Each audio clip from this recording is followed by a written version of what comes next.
Around 6 years ago, I went to this woman's circle.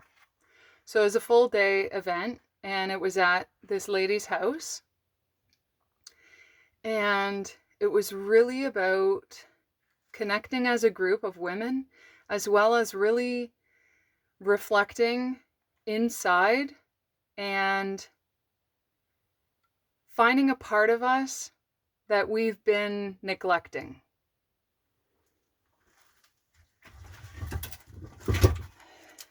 And my biggest takeaway from that was how I use my sexual energy, as well as that at that point, and again, this is 6 years ago, at that point, I felt that I was standing in the threshold. I knew I had to step through. I just wasn't sure what was going to happen on the other side of that.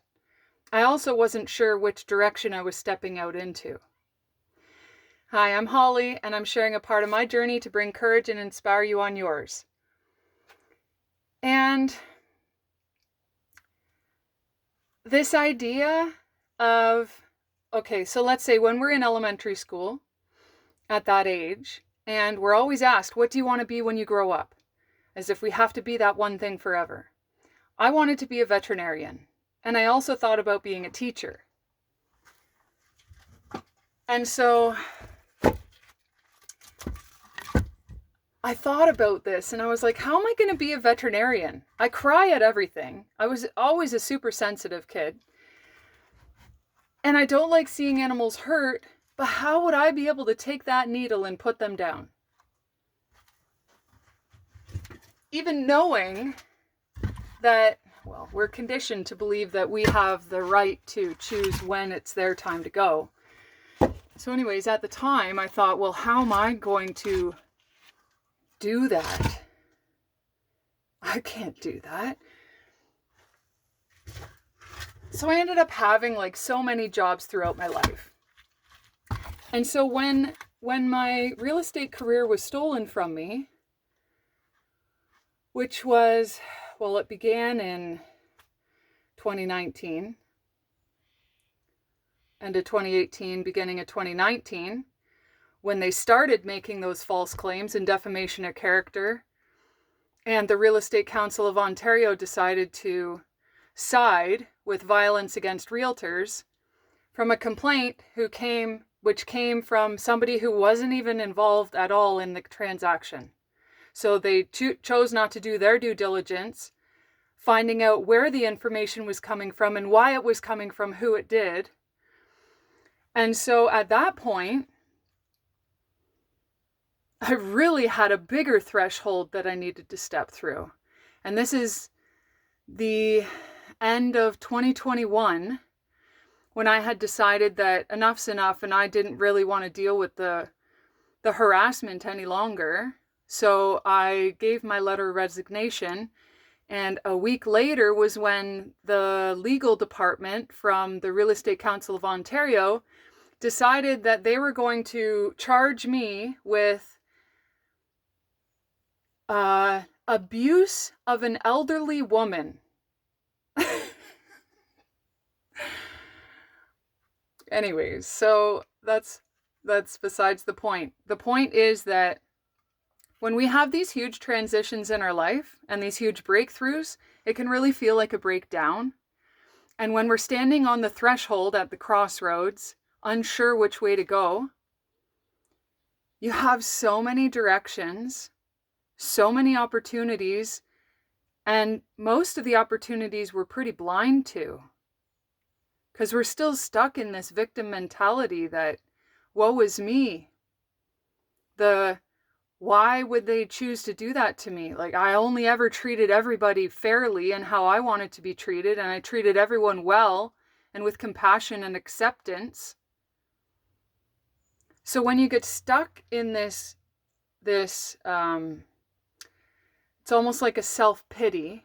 You get stuck in this self-pity, and you have this whole world in front of you, and you're like, I'm so comfortable here in this, like, knowing that I know who I am, no matter what everybody else wanted to say against me. Now what?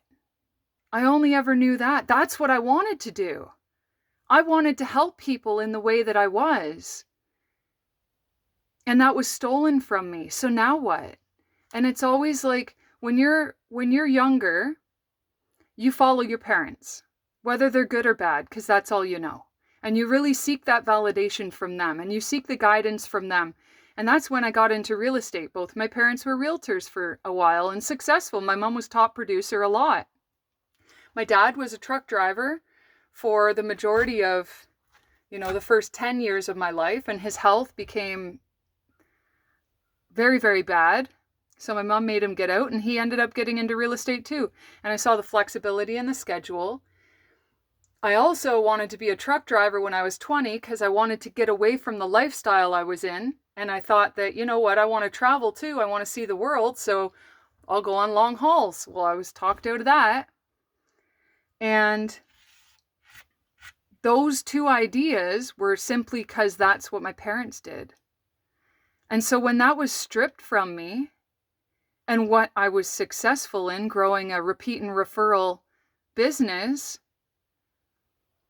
which got me my first property. Now what?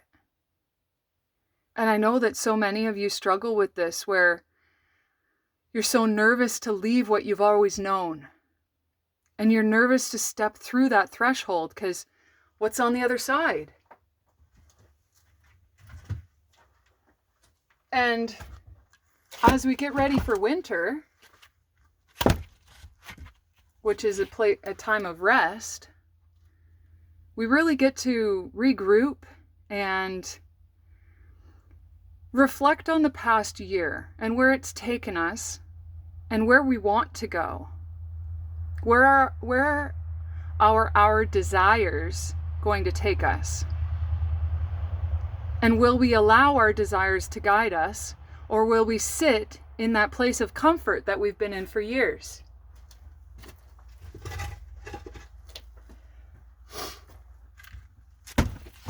So we've already planted the seeds. We've already reaped the harvest. And now we get to enjoy the harvest and take a few steps back and rest for a bit. And now is also the time where there's all these functions that start to happen, and Christmas parties and work parties and gatherings, which can get a little out of hand, especially when alcohol is involved. And it's also a time of year where we lose many loved ones. It seems to be now till Christmas when we end up losing so many people. And I'm reflecting on this place where it's me and my son. And that's it. We have a few good people around us, not many. And we know that there are other people that we see less often that we could call on when we ever need. But for the most part, we speak to no family by choice. They pushed us to the point where it wasn't healthy for us to be there. It wasn't healthy for us to speak to them any longer. It's almost like we were forced into these places where our boundaries were not respected, where our needs were not met. So we come to this place of knowing who and who not to bring along with us, stacking the firewood so we can be warm and comfortable in this space of transition where you now get to choose. Am I still bringing those people with me? Am I going to stick to this career that I've been in forever that really brings me joy no longer? Am I going to stay in this neighborhood that I grew up in and just be here the rest of my life? Am I going to finally take that leap and travel to that country that's been calling to me? And I keep looking at the pocketbooks and like with this broke mentality that I have, and I can't do it yet because I need that extra $10. Or are you going to finally take that leap and you're going to go to that country that you really wanted to go to? You're going to go to Costa Rica. You're going to go to Bali. You're going to go to Disney World. It's not that far away. Maybe it's something you've wanted to go to for so long, and you just, for whatever excuses and whatever reasons you've come up with, and whoever's been holding you back that you've kept around you. Maybe you've been single for 5 years and you really wanted to ask that girl out that you keep seeing as you go into the Starbucks, and you just haven't had the guts to do it. Maybe now's that day. Maybe now's that day you finally stop living in the victim mentality and neglecting your sons and daughters. Maybe it's the day that you finally listen to them and take them for a walk through the forest. And you're like, oh no, I don't know, the bears and the cougars and the what if. I always go back to this one story about the squirrel. The squirrels, you see them jumping from tree to tree, and they run down this branch that starts to curve down, and it jumps off the branch, and the branch springs up. That squirrel's not worried if it's going to land on the next branch or not. It trusts its own feet. It's not stuck up here. It trusts itself. I dated one guy, and he was a what if guy. And it was always like, but what if this, what if that? And I was like, I don't know. When and if it happens, I will just trust that I know what to do. He's like, yeah, but you got to plan. I was like, plan for what? Plan for anything. I was like, okay, yeah, it's good to plan. That's why I have skills. That's why I've trained myself throughout my life. That's why I was in Sea Cadets and I got top rifle shot and I got perfect attendance. That's why I was selling drugs in high school over 20 years ago. And I still didn't skip school. I was partying all the time and I still didn't skip school. I went. I passed every class. I learned. I wanted to take in as much as I could through skills, through experience, through knowledge, through discerning whether people are speaking fact or fiction. I trained myself. I trained myself through observing and seeing how others' patterns work.